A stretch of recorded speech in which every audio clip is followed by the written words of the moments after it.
At tayo na noong na-declare ang Supreme Court na hindi na po kasama sa Sulu, sa Bangsamoro Autonomous Region ni Muslim Mindanao, ay isa yung naging dahilan kung bakit na-reset ang election ng first parliamentary election sa darating na October.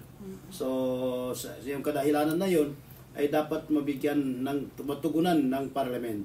So, ang ginawa natin ngayon, ginawa ng parliament, ay nag-file siya ng bill reapportioning para po pag i-distribute sa mga probinsya yung 7 parliamentary seat, district seat doon po sa Sulu.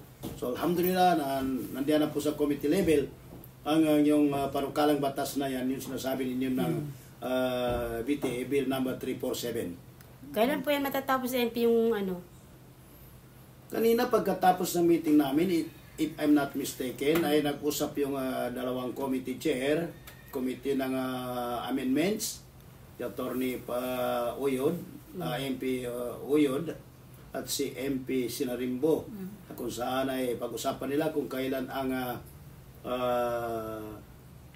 joint committee meeting namin para pag-usapan po, di-deliberate na namin yung apportioning ng 7 barangay, 7 parliamentary district sa natitirang area ng Baran. Kanina po ay nasa mensahe ni ICM makakuha na may mga na news sa social media na ma-postpone daw umano ang Baran Parliamentary District na wala namang nakikitang sinong grupo po ba yan? So, ano pong maging komento natin dyan? Siguro baka espekulasyon lang yun dahil wala pa rin official na statement kahit sa ang grupo na magkaroon ng extension. Pero para po sa parliament, sa gobyerno po natin ay interesado po na suportahan ang pagkaroon ng eleksyon. Dahil kung maalaala ninyo, mayroong one time na pinatawag po kami sa Maynila at yun din po ang pakiusap at marching order na dapat paspasan namin yung pag-distribute, reportioning ng 7 parliamentary district mula sa Sulu.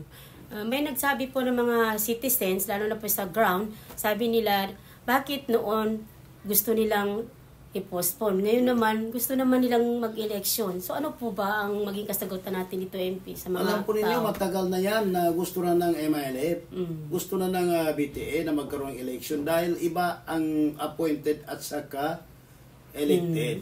Dahil ang mandate ay mula sa tao, legit ang pagiging legit din lahat, pero mas malakas ang mandato ng isang elected officers dahil ang tao mismo ang naglagay sa kanila sa kanilang posisyon.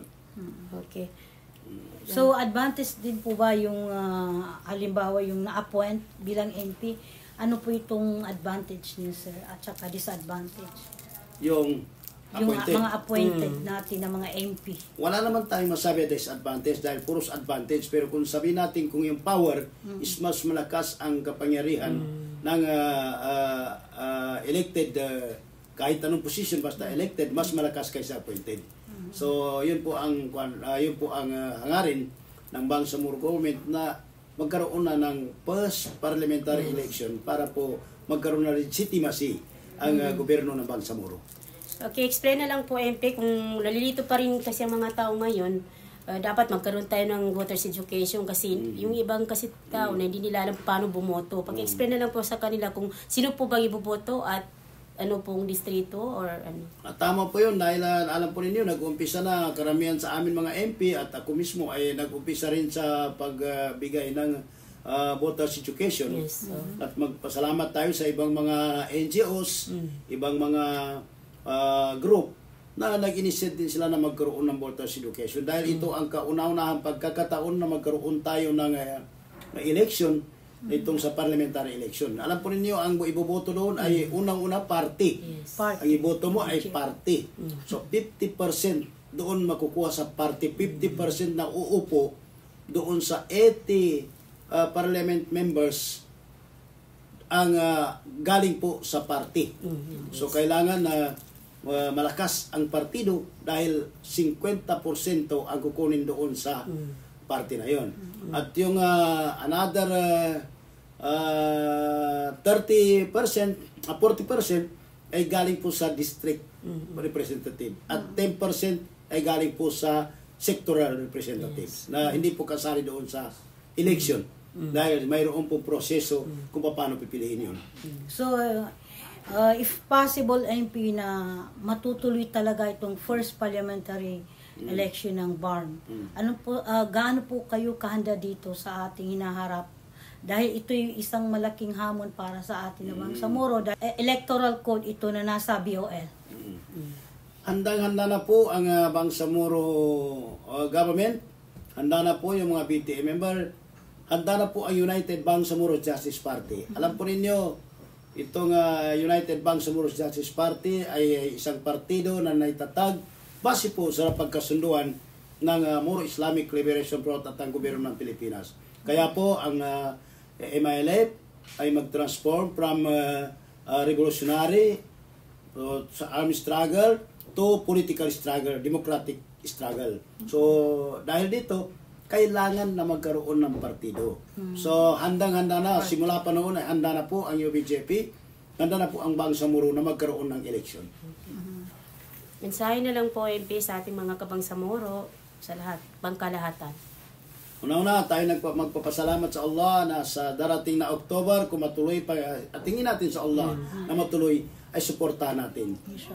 Suportahan natin, na ipakita natin sa buong mundo, sa buong Pilipinas, na yung inaakala nila na hindi peaceful na election ang mangyari sa BARM, ay ipakita natin na kauna-unahang very peaceful, bagamat ang mga nauna ay peaceful rin, plebiscite peaceful rin, at sana ito sa first parliamentary election ay ipakita natin na the most peaceful, credible, and honest election ang mangyari sa October. Tulungan natin, suportahan natin ang ating mga Chief Minister, ang Presidente ng UBJP, ang ating mga leader sa Bangsamoro, na suportahan natin sila sa kanilang advokasya na magkaroon tayo ng moral governance at ipakita natin dito sa pamamagitan ng peaceful, honest, and credible election, inshallah. Assalamualaikum warahmatullahi ta'ala wabarakatuh.